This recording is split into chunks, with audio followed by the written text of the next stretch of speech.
Welcome to the Moon God Pod. I'm your host, JwowLax, aka Jason Harrell.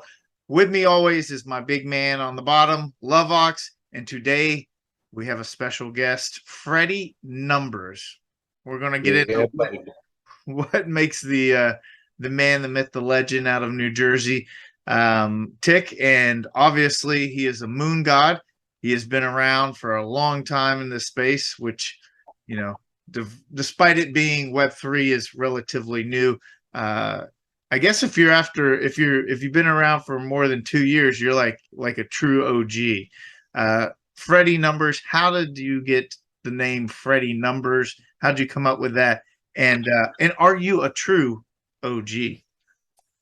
Well, I mean, I don't like to call myself an OG. I just feel like an OG. I mean, OGs I feel are battle tested, and we've been through the ringer. So in that sense, yes, but every other sense, no. I'm just a normal guy. But the name Freddy Numbers, since I was young. I mean, my last name is Manfredi, and since grammar school, everybody called me Freddy. And I was that guy in your classes that was, back when Monday morning the spreads came out, and I was that guy that everybody talked to and, learned how to gamble from. So one thing led to another. I mean, I've been Freddy Numbers since like middle school, and it really just has to do with always being on top of knowing what like the spreads and odds were and everything else. Big track man, big sports betting man, big poker man. So all of that. I don't know. We were talking off air, and I was like, "Stop! Let's hit record," because right off the bat, that kind of touches a bit close to home for me and JwowLax. I won't say that we come from a gambling background, but poker is certainly in our blood. I spent 10 years, playing on tour. I've played the World Series of Poker. I played the main event this last year, even though I'm technically retired. But I've been at spent my summers in Vegas. I live in LA, been, playing in all the, major poker rooms. I have seen so it was interesting. My whole Twitter feed was like basically poker players, because poker players dominated Twitter. And that's, if you want to know what was going on or where a good tournament was, that's where I went. And then when I started getting into NFTs, I noticed that like my feed didn't really have to change much to find out about NFTs, because poker players were so prevalent in this space. Can you kind of just talk about like your progression maybe from that world into NFTs?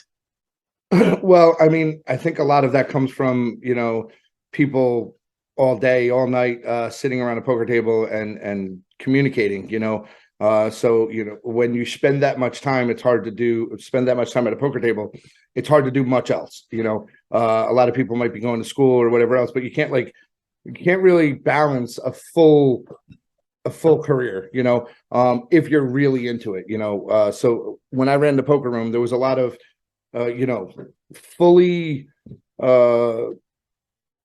career-minded people who, they'd be complaining, oh, well, I didn't go to work that day or whatever, because it takes up so much of your time to really be good at it, and you really have to commit to it. So I think that when you start getting into, something new coming out that people start to hear about, you want to learn more, and everybody's communicating about it. So it's almost its own beast that it gets created at the poker table, I think. I remember years and years ago, we were hearing a lot about Bitcoin when it first came out, and it went back and forth. And if it was something that was easier, because I'm like a dinosaur, like I'm still using a mouse, I'm still, writing things down. If it was easier, I probably would have been really into Bitcoin years ago. I know a few people that did get very into it. I just didn't want to jump through the hoops. Remember, and cash it in still. Yeah, my wife's talking in the background. Marla, you So guest Freddy, this Freddy Numbers. Yeah. So this is Marla. Hey. Hey, Hi, I'm Marla. How are you? Everybody, Marla.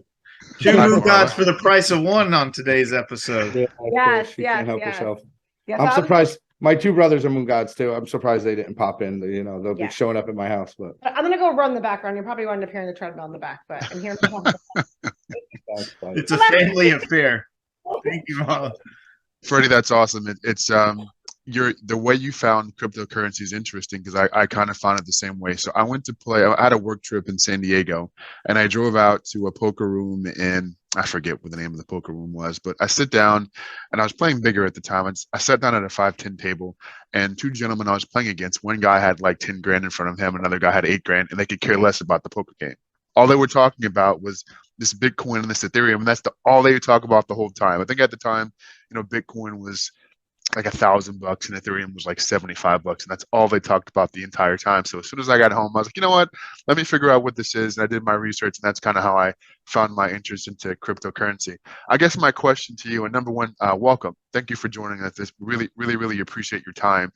Let's take a step back. So you talk about maybe running a book. You talk about a poker room. Can you kind of go in detail into those two things, and then we can talk about your crypto journey after that, please? Yeah, I mean, I definitely can. So basically, coming from not a lot, and the area I grew up in, everybody either was a bookie, knew a bookie, had a bookie. Everybody had their own hustles. Everybody had a lot of different things going on. Mostly, it wasn't looked at as you were bad or you doing something illegal or doing something wrong. So you really just grow up with all of that, and it's just part of life. And I kind of was always the guy that, like, I was a degenerate. I like to go all in, and I started learning that you have to have an edge. So if my edge wasn't going to be that all gambling is designed for you to lose. So if my edge was never going to be with the actual gambling, like even poker, it's your money management, it's understanding the spots that you're in and everything else. Everybody knows how to play poker. Everybody knows what beats what. So I learned that I have to start making money off of this. So I started working with bookies, getting my own packages, everything else. And believe me, I was probably one of the biggest gamblers in my package all the time. But and it was nothing bad. I mean, I learned how to move in a way where I can scratch my itch and be who I want it to be, but still not get wrecked like most degenerates. And then one thing led to another. The poker room and running the poker room, just being part of it, just became the next progression naturally. Had a really, really long, really good run. Things were great, and my wife is a real estate broker, and we had my son. My son's 14 now. And then right after we had my daughter, and we moved to a new town, totally different for the school systems, everything, and kind of realized like, hey, it's time to grow up. So throughout all of it, with my wife being a real estate broker, I was doing a lot of property management and working for some of the owners that we handle. Like my wife does apartment rentals. And we created our own apartment rental platform, like Renters Land. And what really started to happen is I started to realize, like, no matter what money I was making, no matter what was going on, that it was time to say, hey, listen, I had a really long run, had no issues, had no problems, and I swear to you, it's been quite a few years now, 3, 4, 5, 6 years, whatever it is. I have not had anything to do with a brick and mortar running a poker room, anything. No sports, bookmaking, nothing. I completely walked away from everything. And every person in my life was beyond shocked. They couldn't believe it. What, Teddy KGB retired? Is that what you're telling me? I swear to God, right in the middle of making anything, doing anything, told everybody I'm out, and haven't looked back. So I joke about KGB. That's obviously for any of these young kids, that's from the great movie Rounders. And like the whole time you're talking about this, that's what I'm picturing is that kind of room in Rounders. It exactly was. Like, for real. Yeah. Like, we had probably 20 years total of like poker related. Marla and I actually, right after we got married, I owned a deli. We used to have Marla's in the background. She won some tournaments. We owned a deli for a couple of years, and that's kind of what really started the whole poker room aspect, as opposed to just side games and just getting into it. I started hosting like tournaments at the deli and everything else. Then we turned around and went into a room. A few people approached me, "Hey, listen, I think we could get together with this." Right. I ended up with 25% of the best poker room in New Jersey. I mean, legitimately, we were 3 tables a night, 7 days a week. I'd say out of the whole stretch, about 10 years of never missing a beat. Like not a single night didn't get a game off in an underground game is huge. And it's not in Texas where it's like, all place poker. So I mean, not financial advice and not career advice, but I had a friend during the pandemic, and it's interesting in Los Angeles. You have plenty of card rooms to pick from, but the underground games became really big and popular because you couldn't go to the casinos. And I knew a guy, and he was trying to get a game going, and man, like it was an undertaking that he was not prepared for, and we all knew because we played in those games too. And congratulations first of all for a run, because keeping those games up and running and not having any, I don't know what kind of pixie dust you were running, but wow. You just have to run it like a business. So I was 25% partner. We had another 25% partner, and then there was a guy who was a 50% partner. He was a little bit older than the other two of us, and he taught us well. He came from the whole New York poker scene at its beginning, and the one thing he taught us was run it like a business. So there was no greed. We were running it like we created a business that was going to be here from years to come, and building a business in that way. That's what the real difference was. Most of the games out there were raking pots, and everybody had sticky fingers in the pots and, worrying about getting tipped $1 million. We were steady, where other games, just take a dealer, for example, might have been making $600, $700, $800 a night dealing at another game. Myself, our dealers were making like $250 a night, because we were making it a point to make sure that we weren't greedy. And we were only charging time. It was like $5 a half an hour. I mean, I'm probably going to get like, somebody's going to see this and say like, Fred, what the hell? Shut your mouth. All story years later. But it really is the difference in how you run it, how you handle it, and people knew. We got robbed one time. We had, it had to be an inside job. Somebody had to let them in the door because we had security and everything. They came in with guns, and well, it was one guy with a gun. And we had 30 people, 3 tables, hit the floor. Everybody hit the floor. I was literally the only one standing up. I was like, like, you don't know where you are. You don't know what you're doing. And they probably got the whole box. They got all the money. We were open the next night and full business because we took a chip count for every person's chips. We gave them all the money back, and it wasn't even a question. Like, we weren't worried about that. The next thing, you got to run it like a business. You got to do it right. Did you tell me what you did during COVID? Yeah. So now I don't know if can you hear Marla in the background? Little muffled. I got my headband on. She's been talking the whole time. During COVID, right? He starts playing online. They had like, was it Poker Bros or Poker something? So more people are contacting him and calling him. And all of a sudden he has like 200 players that he's running a full business during COVID. And I'm like, Fred, and it's going like you have to like send money through everything and everything. We were burning through Cash App and Venmos, like, you can't believe. And more people kept joining and everything that he had to take on a partner. And I'm like, really? Like what are you doing? Like, it was. JwowLax, have you ever heard of such dealings like this with poker? I do know of such a thing. It's great. It's great. Between us. I absolutely. He's good at running stuff. I absolutely. You guys don't even have to say anything. Oh. Knowing how you know each other, knowing what you guys do. Yeah. I'm sure everything's very mutual.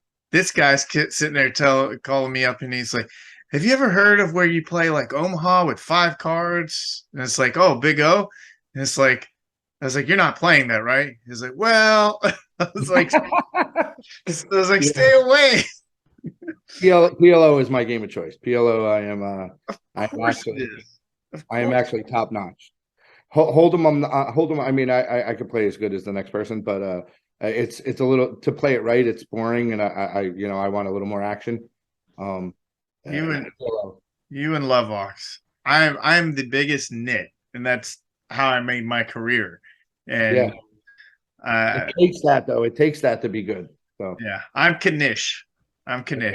You know. I'm a bit more free flowing with my poker dealings. I guess one more real world story. Got a question. What is your biggest score when it comes to a sports bet? What was your Hail Mary? Wow, I hit this kind of thing. I'm really curious to get your take on that. I'd love to give you my biggest score and my biggest loss. Well, or not my biggest loss, but my biggest near score. Okay. We'll start with that. So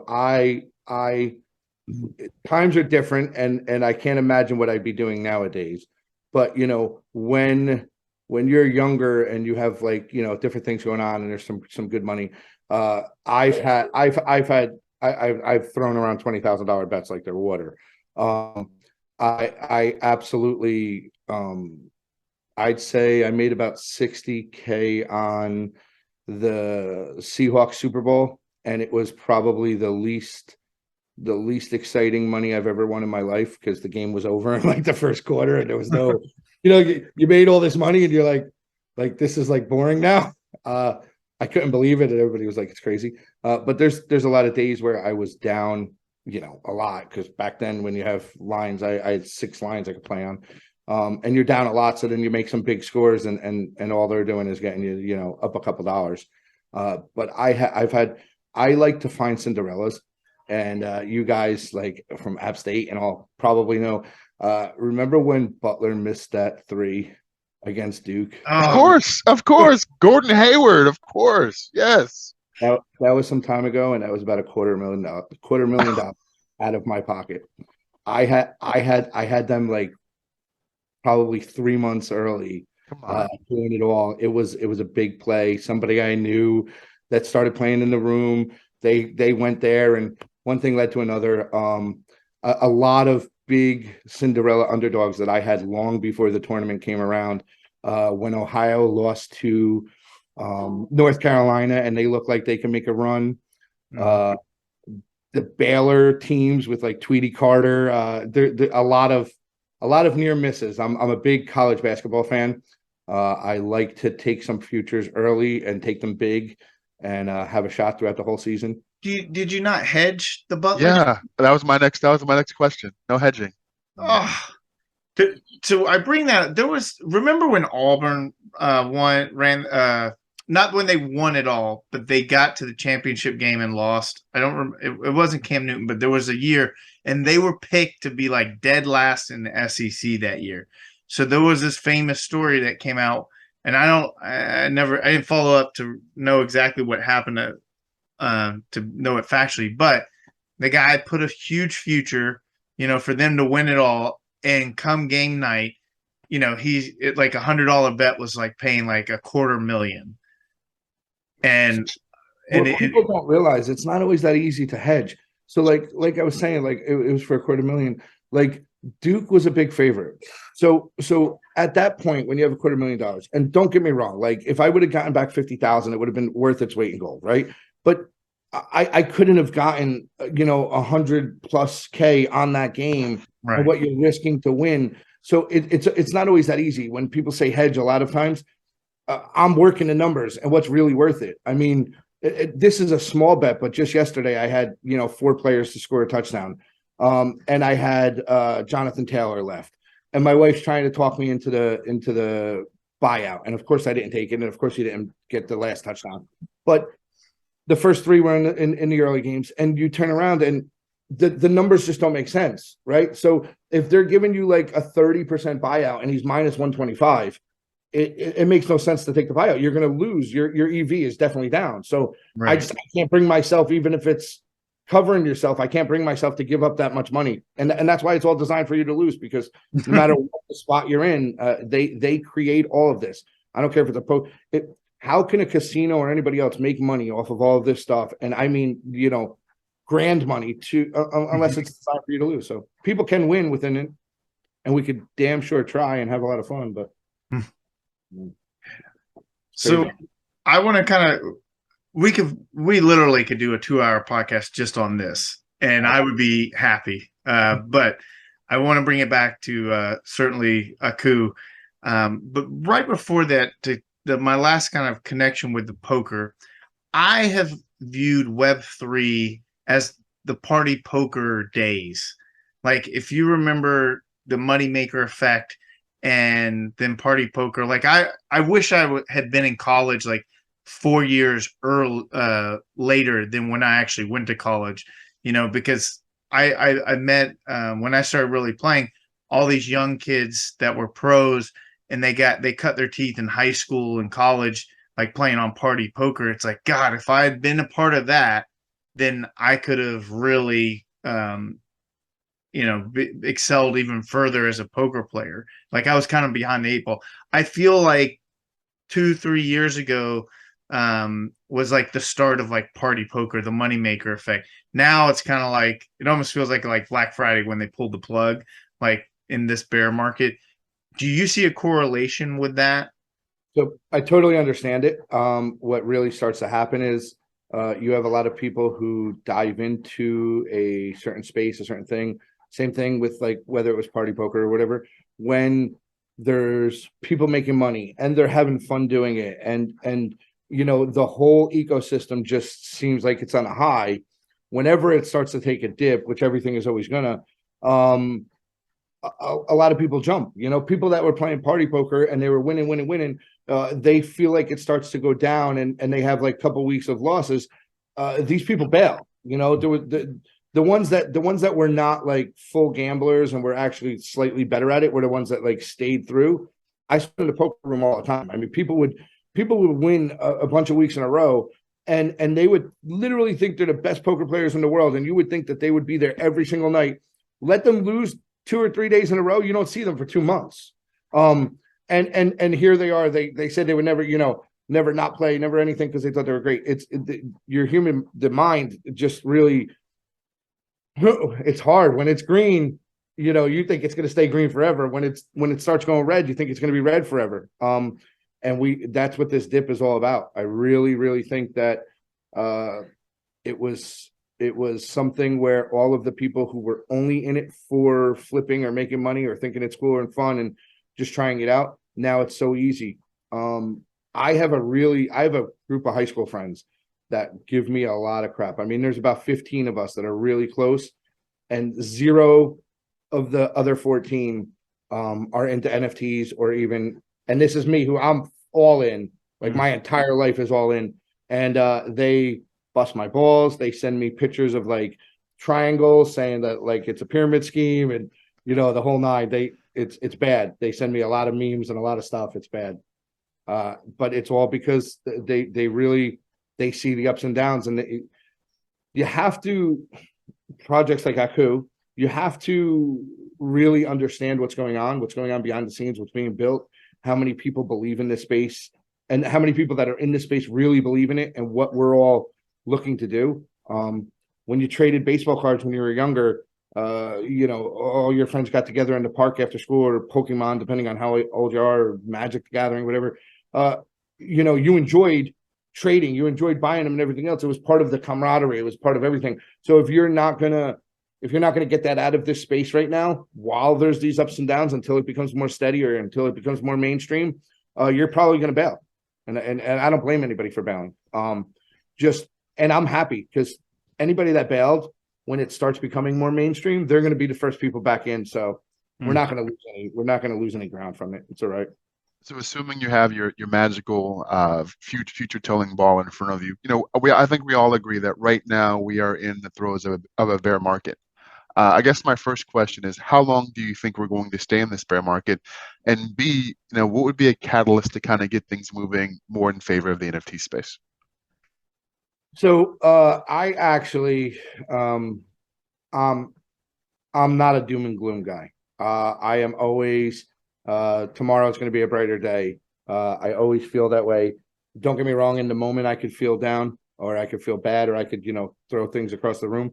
But I really don't think it's going to be that long, because I think day by day, step by step, it's coming. So we see so much adaptation from IRL businesses and companies. We know some of the biggest companies in the world are fully adapting to it. So it's only a matter of time before it becomes more and more widely adapted, and we see it ourselves every day. I mean, I think this time next year, I think it's so much more mainstream than anybody could even imagine. And the next bear is going to put us over the top, because people are going to not bail as quick when it hits that peak and starts to turn back down. People aren't going to bail as quick after it's like, okay, you start seeing, like, even if there is ups and downs, it's going to stay here. Right now, there's still a lot of disbelief in whether or not space will be here and what, because people don't really understand the power of Web3. So where did you begin your journey? I mean, I see the Beeple piece behind you, but like what was the first NFT that really onboarded you, and then how did that lead you to Aku? So I had this is early in around January, February last year. I was hearing about NFTs. I was learning about it. Like we had said, so COVID, started doing online, just having fun with some of the people in my football league. And one thing led to another, and it really turned into a beast. I actually ended up handing it off to somebody, a 280 person poker room online, that did very well. My brother got involved with that anyway, so part of passing it off to him was fine. But so I started hearing about NFTs. I started hearing about the whole idea, and before it was even just art to me, I understood the applications of, what utility and the idea of having an absolute proof of authenticity through the blockchain. I understood all of that right away, and I felt that was going to be big just from what was going on with that, just a place to store. Because like I said, I'm a dinosaur. Like, I collected Disney Vinylmations. I have cases. I mean, more than you could imagine. Cases of Disney Vinylmations that I spent tons of money taking up all the room in my garage, and no way to tell what's what. And Michael Jordan signed jerseys like that. You don't even know what any of this stuff is, because it's only worth whatever you can go find somebody to buy it for, and you have to get it, authenticated and stuff. So as this started coming out, right away, my brain was like, this is the next step. So then when I started learning more, my brother, who actually is not very into NFTs, but I was talking to him about it, and he happened to have a friend who was pretty into it. And his friend that was pretty into it was probably like 2 months before me, and making really good money already with some of the stuff, because there was already some booms, some of the early Beeples and, Forever Mamba type stuff. These things were big fast. So my first drop, it was actually a nightmare. And I hate to say it, because I still love the artist, and I think the work's great. But my first NFT that I actually bought, I jumped in. I said, okay, I'm going to dump 3,000 into the space right away. And I didn't know how to navigate. And it was the Mad Dog Jones drop on Nifty Gateway, the night he dropped with Justin Mahler. And I decided to go with Justin Mahler instead of Mad Dog Jones. So I spoke to Justin Mahler on Twitter, and we were I love the idea of what it was, closing the box, and his whole story, like COVID, and he wasn't able to go see, and his mom was sick there was a whole story behind it, and I loved it, and I love the idea of how you could put that into art and everything else, and so it still makes sense to me. Like, I still get it, and I wish it was, because I wish for him and I wish for the piece. It just meant a lot. So I actually dove in, and he had 3 of them, 3 different tiers, and I dove in. I spent like $3,000, and I didn't know any better, and I sold them all for a huge loss later. I felt like, oh my God, it's gonna crash. But I then didn't stop, because now you're invested, and I still believed in it. So I wanted to know a Nifty Gateway. So I definitely cannot complain, because I absolutely had a phenomenal couple month run in Nifty Gateway. Just things going on. Like I said, I actually was one of the winners, the dollar drawing on Maker's Place for the Beeple.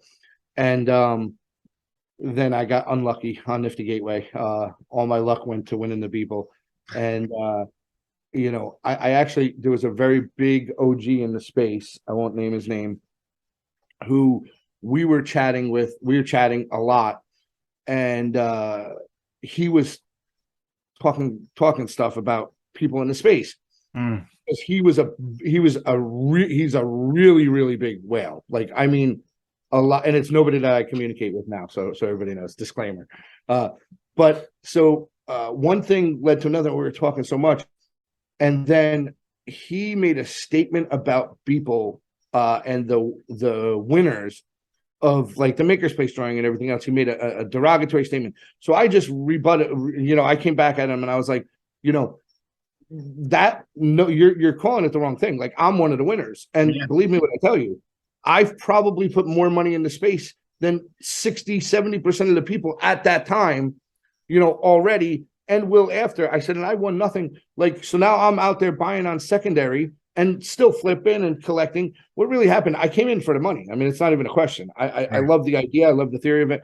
I had no real appreciation for art, but I had an appreciation for collectibles. The thought of collecting something that then became more valuable because it's something you liked and it's something that you decided was good to collect, and then it appreciates. That feeling is awesome, and that's part of it. I don't sell anything.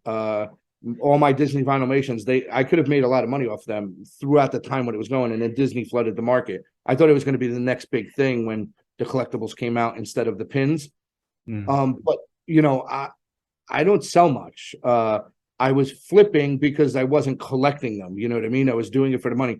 But now it's hard to get me to sell something. Marla every day gives me a lot of crap because I got offered $250,000 for my people, and I passed up on it. I mean, well, I could have 5 of them now, but the point of it is that in this space, without a crystal ball, you have to either have absolute conviction, you have to have a little bit of luck, or you have to just go with what you like and what you want, and become part of these communities and have a reason for holding or have a reason for staying and being a part of it. So you mentioned absolute conviction, and you strike me as a very convicted type guy. How did that conviction come with Aku? How does it all kind of overlap with your collection strategy? Like, what is it about Aku that catches your attention? So the first Genesis dropped. My wife's birthday is 2/21.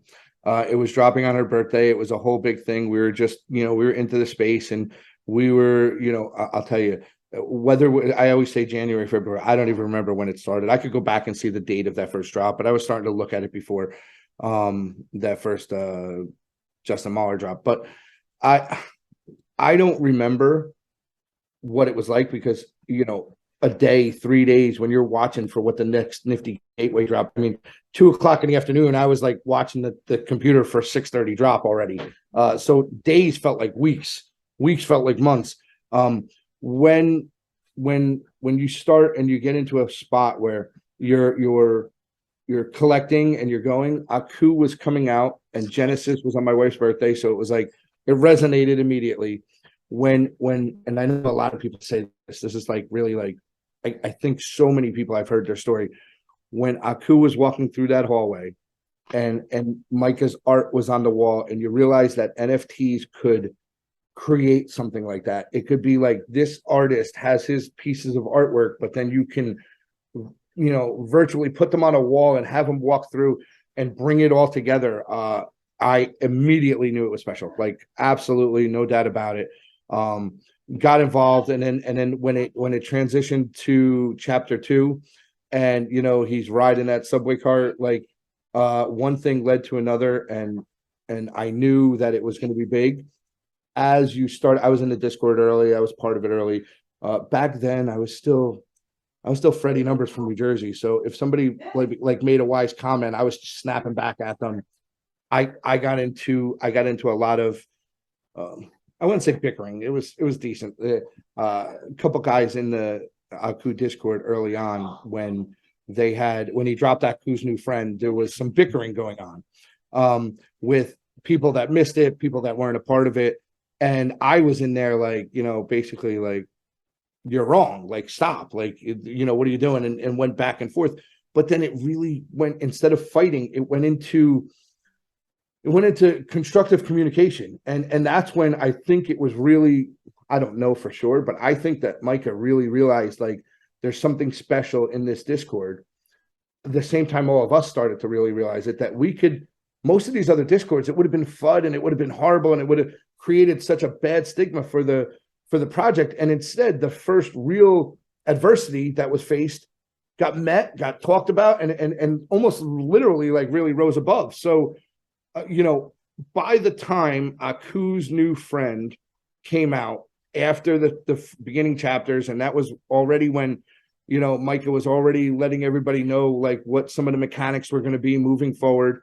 From that time on, I knew that not only the artist, not only the whole team, the project, but the community was special, because it definitely resonated with people. And it was almost like, if you have this story of a dreamer, a young Black kid aspiring to be an astronaut, it's almost like brought the best in us, I want to say, and even how you felt. I don't know if you guys were part of all that, and if you guys like felt it and realized it too. I think it's interesting. I can't say the word synchronicity. With, like you're saying, with your wife on February 21st. So for me, and I didn't make this connection till actually when we all became moon gods, because it dropped on the 1 year anniversary. February 21st is an important day in my life, because that was I got sober on February 22nd, 2006. So so the 21st is kind of like, was that last, that transition. And so then I also look at like just Genesis from a personal, like, it's not so much what really gets me is like, it's really cool when he's walking through, but when he gets really close and then you see like the reflection within the visor, like there's just something to me that's like, it feels like kind of like going towards your future while remembering your past type of thing. So like on a personal level, that's how that relates. And I'm like you in regards to art, like when I was like, a teenager, my parents took me to London, and I remember like them having to wake me up because I fell asleep in the chair in the British Museum. No respect for art or anything, like dogs playing poker. Like that's what's going over my mantelpiece. Micah's piece and subsequently thereafter, I have an appreciation. Now I will tell anybody, I'm not sticking around just for the art. And there, like, I have one artist I always give him his flowers, Ted Chin. I love his art. 100%, big fan. Wish it would do better, but like every piece he comes out, and I have a good collection, and I'm okay if it ever goes to zero, because I'll support that, Right. but that's not what kept me in this space, Aku's a little different now. I actually, you made me just think of it, and about collections while we're speaking. This is like right at the time, but at 9 o'clock, everybody was supposed to be dropping a little tweet. Did you guys do you guys know what's going on with that? Yeah, so I tweeted it out, my before and after of my mega, and actually the podcast that is today, we're recording on October 31st, Halloween. We released the Roger and JB podcast, and we recorded it previously, and they kind of break down exactly what's going to be unfolding today and what all this means. So I'm actually tweeting it out right now as we speak. I forgot.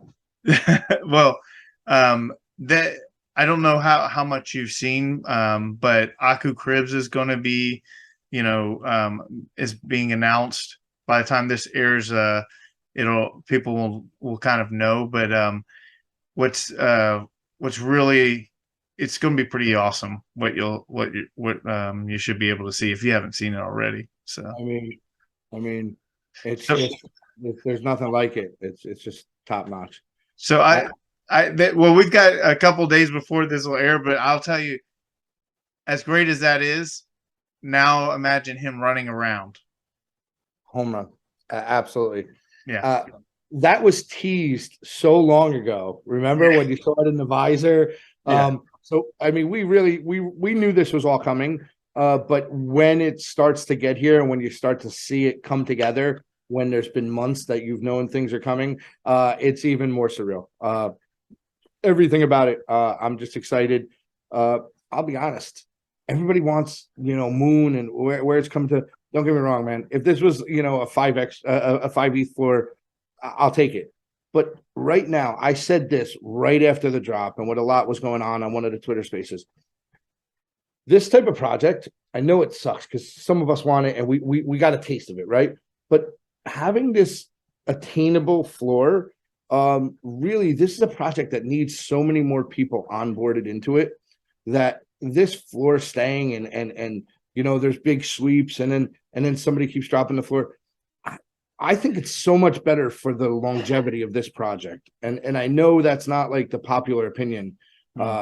Or even if it's not that popular opinion that people want to say. People don't want to say, hey, I only care about, floor or whatever, but staying low enough. I mean, $600, $700, $800, that's very attainable for somebody to get involved in a project like this. And I really think we need to double our holders over the next year without a doubt. And I'm not saying I want the floor to stay this low for a whole year, but it's definitely not a bad thing to get more people into this space and to have it more attainable. When this catches fire and it goes up to 580, a lot of normal people coming into the space, they're not going to come in and just grab one of these Akutars. It's going to be people that aren't grabbing it for the right reasons per se to be part of the community and have the community grow.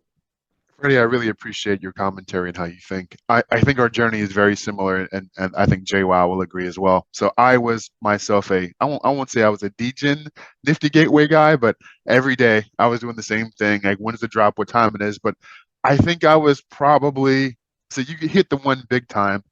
I probably hit 50 small ones, if that makes any sense. Like I hit a lot of different things on Nifty Gateway. Jason and I laughed that I probably, when it comes to anything like less than 10 grand, I'm your guy. He's right? He's the Pete Rose of Nifty Gateway. That's the best thing to be, man. I'm jealous. I'll be honest with you. I'm jealous. I mean, I got this behind me, so don't get me wrong.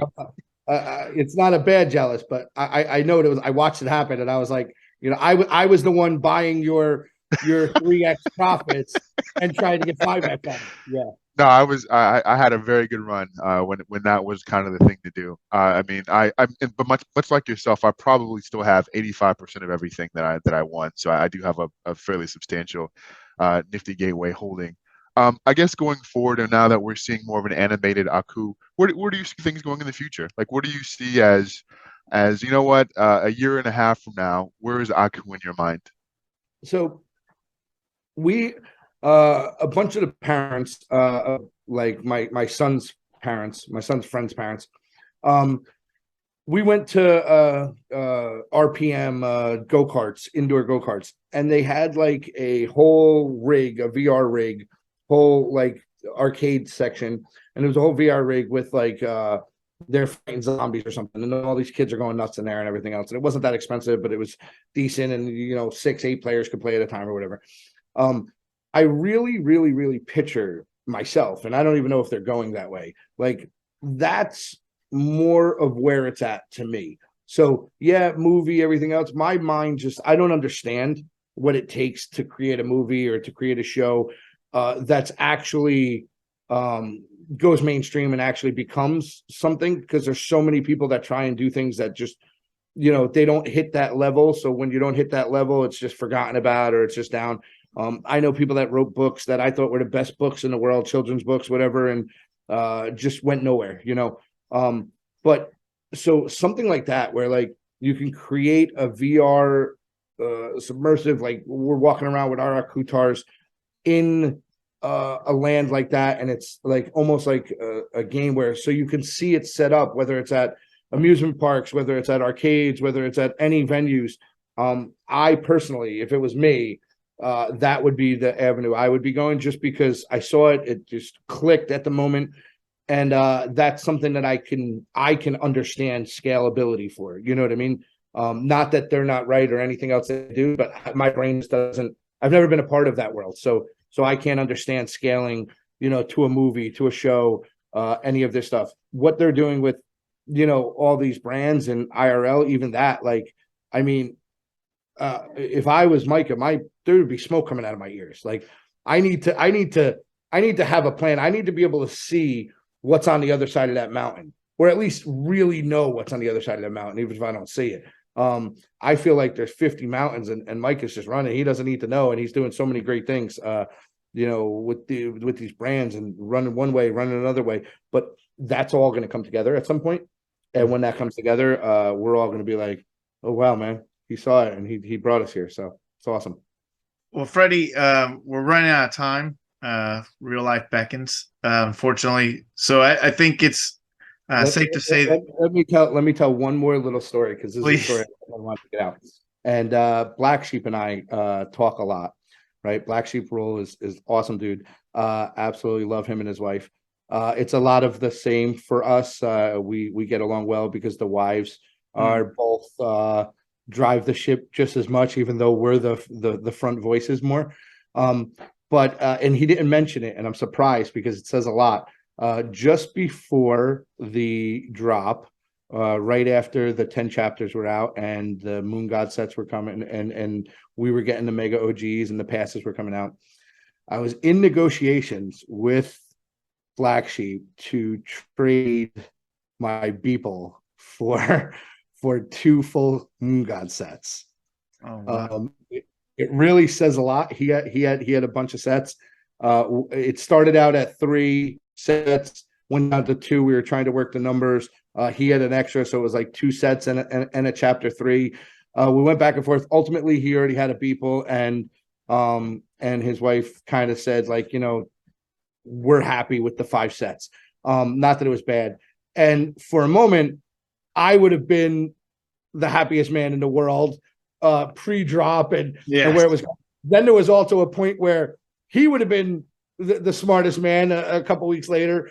So back and forth, but it just says a lot. Like, I hold my people tight. I told you when I passed up on it, and yet I was looking to make a deal to try and dive in, because the only way that I can really, at that time, just before the drop, really get in deeper to the Aku ecosystem was by, trying to trade or leverage my people.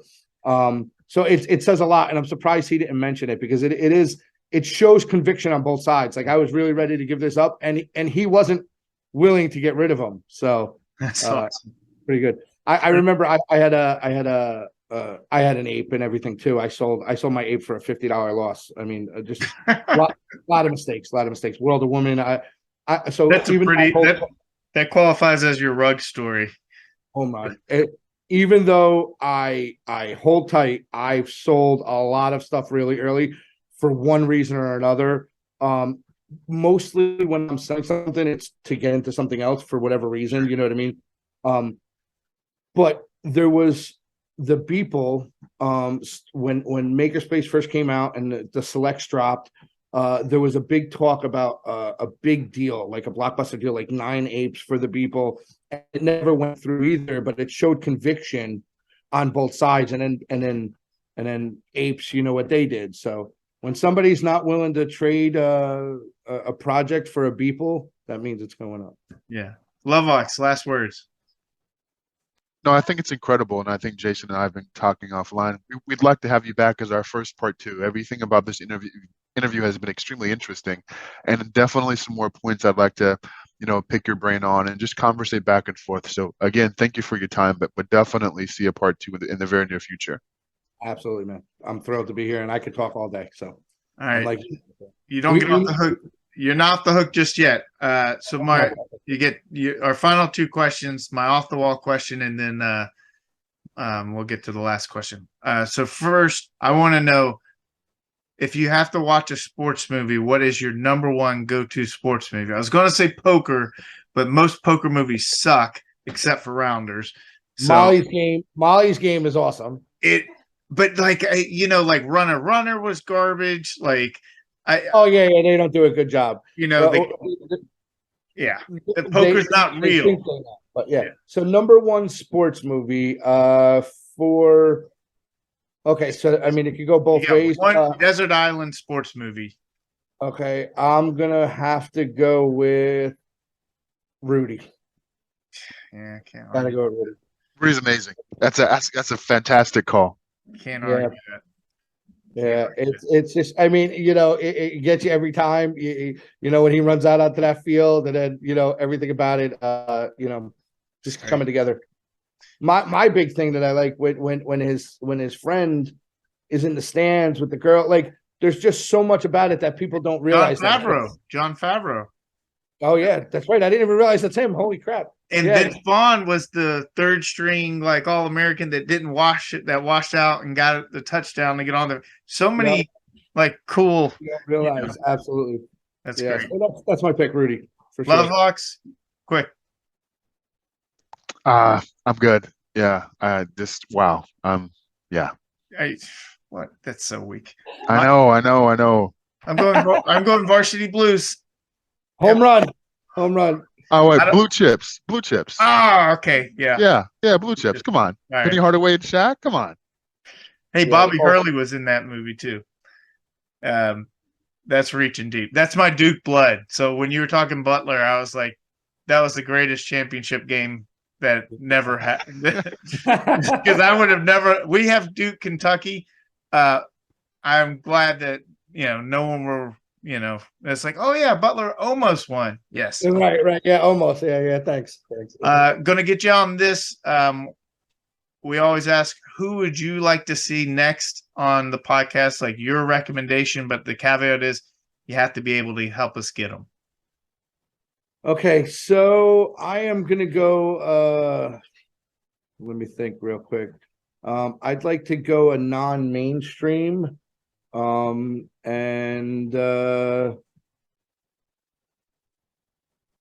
mean, somebody that I know I can get for you is pretty easily, because I'm actually definitely good friends with him. I could say Will Savas. Okay. I could definitely get him for you. I don't know if you guys speak to him at all, but he's also got a statue, which kind of makes it a little different. That's tough. Full set and statue, so it could be your first statue up too. So your wife is a moon god, right? So, well, what it is my two brothers are moon gods. Okay.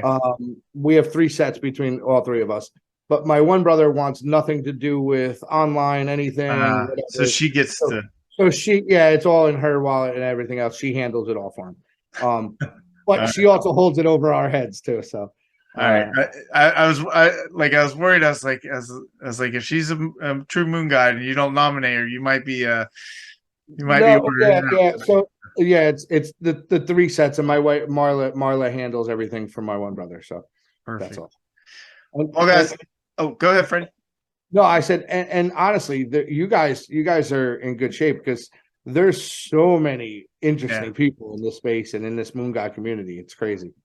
We got some big. I'm just waiting for somebody to be like, oh yeah, let me call up, like Pusha T or or Jay-Z or whoever. So, there's a lot of people who are not probably going to come on. Like you hear people say, you make names. I'm looking forward to seeing some of these people that do get on though.